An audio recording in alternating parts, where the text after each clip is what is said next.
Ever since the release of Wuthering Waves, it has quickly become one of my favorite gacha games. But more importantly, it's also one of the few games in this genre where I've seen real consistent improvement in storytelling, and that's actually pretty rare. Most gacha stories tend to stay within a certain range. They might get a bit better over time, or sometimes worse, but it usually feels gradual, expected. You don't often see a game start off shaky and then noticeably evolve across multiple areas of its narrative. Wuthering Waves is one of the few that actually did. It had a rocky start, that's not really up for debate, but what it's shown over time is that even a game like that can improve, not just slightly, but across several aspects of its storytelling, from structure to character writing to overall direction. And recently that improvement has become a lot more noticeable, with updates like 3.1 and 3.2, and now with characters like Denia and Hiyuki starting to generate a lot of attention in the community. It feels like the game is entering a very different phase compared to where it started, so in this video I want to take a step back and look at that evolution, where Wuthering Waves struggled the most at the beginning, how much it has actually improved since then, and more importantly, what all of this might mean for the future of its story if it continues on this path. Now starting with what is probably the most obvious issue, and also my biggest annoyance when it comes to gacha storytelling in general, the protagonist. And yeah, I know, here we go again, talking about self-insert protagonist. Just hear me out for a second, because this is something that affects Wuthering Waves in a very specific way. There are usually two types of self-insert protagonists in gacha games. The first one is the kind where the entire story is built around that idea. The protagonist isn't really meant to stand on their own. They're there so the player can project themselves into the story. You could remove them entirely and the story would still function more or less the same. I'm not a fan of that approach either, but at least it's consistent with what the game is trying to do. Wuthering Waves falls into the second category, and this is where the problem starts. Here the protagonist is written like a normal character, they have a role in the story, they have connections, they're positioned as the center of everything, but at the same time they're still held back by that self-insert identity.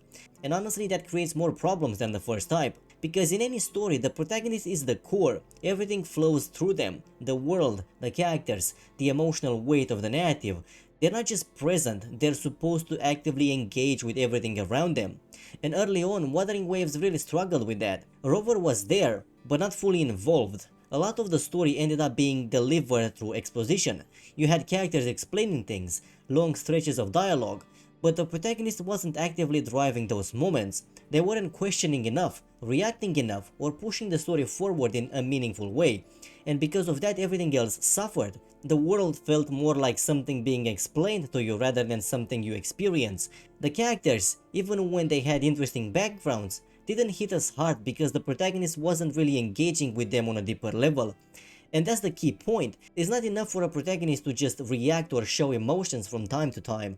That doesn't make them a strong character. What matters is whether they actually participate in the story, whether they question things, pursue goals, and are shaped by what's happening around them. That's what was missing. And we've seen this problem show up multiple times. Moments that should have had weight just passed by. Big reveals, important connections, things that should have affected the protagonist in a noticeable way, and instead the story just moves on. There's no real follow-up, no deeper engagement, and that's where the narrative starts to feel weaker than it should. Now, to be fair, this has changed recently. Starting from 3.1, there's been a clear shift in how the protagonist is handled. Rover feels much more present in the story now, more engaged, more involved, actually reacting and participating in what's happening around them. And honestly, this is one of the biggest improvements the game has made. Because for me, this was always the biggest issue holding the story back, and now it finally feels like they're moving in the right direction. Of course, this is still just the beginning. Most of the development is still tied closely to Amet, and while that works, I'd really like to see the protagonist continue to grow beyond that, to engage more with the world as a whole, with other characters, with the larger conflict that's being set up, because if they keep building on this, if the protagonist continues to evolve into a more active central force in the story, then this alone could elevate the entire narrative going forward. Now, moving away from the protagonist, the next big area where Wuthering Waves has struggled is the character themselves, not as severely, but it was still one of the weaker parts of the story early on, and there are a couple of reasons for that. At the beginning, the game tried to introduce a large roster of characters and give many of them some presence in the main narrative. On paper that sounds good, a bigger cast, more variety. But in picture, it didn't always work. A lot of those characters ended up feeling unnecessary, especially on the lower rarity side. Many of them didn't really have a strong reason to be there. Their presence felt forced, like the story was trying to include them rather than naturally building around them. And because of that, the narrative started to feel a bit unfocused. Now, to be fair, this was mostly an early problem. As the story moved forward and new characters were introduced, things did improve. But even then, another issue remained. You could clearly divide the cast into two categories: the important characters, the ones directly tied to the main plot, and everyone else. And on its own, that's not a problem. Every story does this to some extent. The issue was how the game handled the second group. Even when those characters weren't really relevant to the main narrative, the story still tried to make them feel important, and that's where things started to feel forced again. It felt like the game was trying to balance storytelling with character promotion, and sometimes that balance didn't really work. Now this is where things start to get interesting, because recently it feels like they've changed how they approach this. With a removal, or at least reduced focus on separate character stories, more of that development is now being pushed directly into the main narrative, and I know this is something a lot of people are not entirely happy with. But personally, I think this is a step in the right direction, because instead of splitting character development away from the main story, they're starting to integrate it into it. And that makes everything feel more cohesive. We get more meaningful character moments inside the main narrative itself, instead of having them isolated inside content that may or may not connect back to the bigger picture. And this is where Sigrika becomes really interesting, because she feels like a clear example of a new approach. Going into her story, it was easy to assume she would just be another side character, someone who gets their moment, has their own contained story, and then fades into the background. And even after playing through her episode, I think a lot of people still see her that way. But when you look a bit closer, it doesn't really seem like that's the case. There are clear signs that she's being set up for something bigger. The Grand Architect approaches her for a reason. Denia, who is clearly positioned as a much more important character moving forward, is also connected to her in some way, and even though we don't fully understand why yet, the setup is there. And that's what makes this interesting, because instead of separating important characters from less important ones, it feels like the game is starting to bridge that gap. Even characters who don't immediately seem central to the main plot are now being positioned in a way that could make them relevant later on. Now, of course, we still have to see how this actually pays off. It's entirely possible this doesn't go as far as it seems right now, but if it does, if they continue building characters like this and tying them back into the main narrative, then this could be a major improvement for how the game handles its cast overall. Because at that point, every character has potential, and that alone would be a huge step forward compared to where the game started. Now, the other major issue Wuthering Waves has had, and for me one of the biggest ones, is the antagonists. And to be clear, the problem isn't that they're not interesting, on their own they actually are. The issue is the lack of variety. For a shorter story, having a single central antagonist group can work perfectly fine. It keeps things focused, it builds consistency, and it allows the conflict to develop in a clear direction. But Wuthering Waves is not a short story, it's a long-running narrative, and when you rely on the same core conflict for too long, it starts to feel repetitive. Even if the situations are slightly different, the overall structure of the conflict remains the same, and over time that starts to feel a bit dry.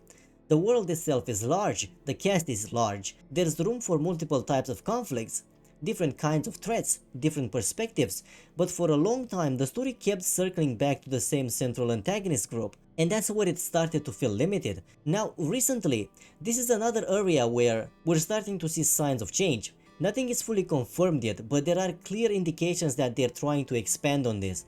For example, Aleph 1. This already introduces a different scale of threat compared to what we've seen before. It's not just another variation of the same antagonist, it has the potential to feel fundamentally different depending on how they handle it. Then there's the antagonist group itself. For most of the story, it felt very contained. We only really interacted with a small number of members, and because of that, the group didn't feel as dynamic as it could have been. Now we're starting to hear more about other members, more pieces of that structure which could add variety, not just in terms of presence but in terms of internal dynamics, because that's another thing that's been missing. Even within the group, there hasn't been much contrast. The goals are aligned, the direction is clear, but there isn't much internal conflict to make them feel layered. And if they start introducing that, different motivations, different roles, maybe even tension within the group, then suddenly the same antagonist faction can become a lot more interesting. And then we have Denia. This is where things starts to get a bit more complex, because she doesn't feel like a traditional antagonist. From what we've seen so far, she's clearly connected to a much larger threat. We've seen in the recent promotional material that she is most likely Aleph 1's resonator, which makes her one of the most important characters in the whole 3.x storyline. But at the same time, it doesn't feel like she's simply on the opposing side. There's ambiguity there. We don't fully understand her role yet, whether she's acting on her own, whether she's being influenced, or whether there's some kind of deeper connection between her and the antagonist group. That's still unclear, and that's exactly what makes her interesting, because this opens the door to a different kind of conflict.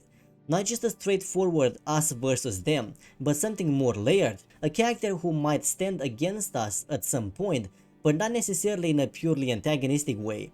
And this is where it connects back to what we talked about earlier, her connection to Sigrica, because now we have a character who is clearly being positioned as important to the main conflict, directly tied to someone who initially didn't seem like they would matter that much. And depending on how this relationship develops, this could add another layer not just to the characters themselves, but to the overall structure of the story. So while the antagonist side has been one of the weaker aspects of Wuthering Waves so far, this is another area where we're starting to see potential. The key question now is whether they actually build on it. So when we take all of this together, the improvements to the protagonist, the way the game is starting to handle its characters differently, and the early signs of change on the antagonist side, it really starts to paint a much bigger picture.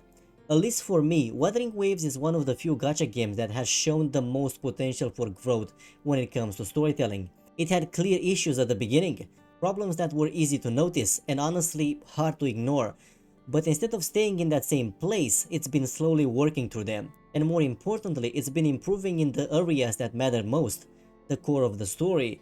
Because when the protagonist becomes more active, when the characters feel more naturally integrated into the narrative, and when the conflict itself starts to expand, everything else becomes stronger as a result.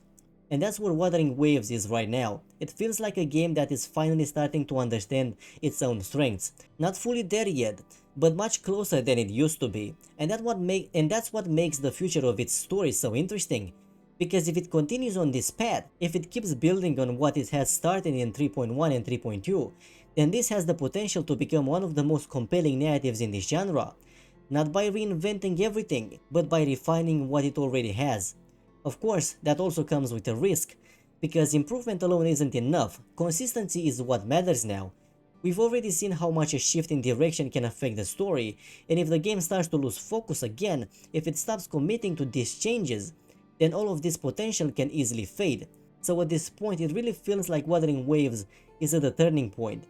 Not in a sense that it needs to fix everything anymore, but in the sense that it needs to prove that it can keep moving forward, because the foundation is there now, the direction is clearer, and for the first time since its release, it actually feels like the story knows where it wants to go. Now it just comes down to whether it can keep that momentum going. I'm really curious how you guys see this, though. Especially when it comes to the direction of the story going forward. Do you feel like this is the right path for the game, or do you think it still has a long way to go? What do you think is still missing the most from the story right now? Let me know in the comments. I'm really interested to see where people stand on this. And yeah, if you enjoyed this video, you can leave a like or subscribe. I'll definitely be covering more Wuthering Waves as the story continues. As always, thanks for watching, and I'll see you in the next one.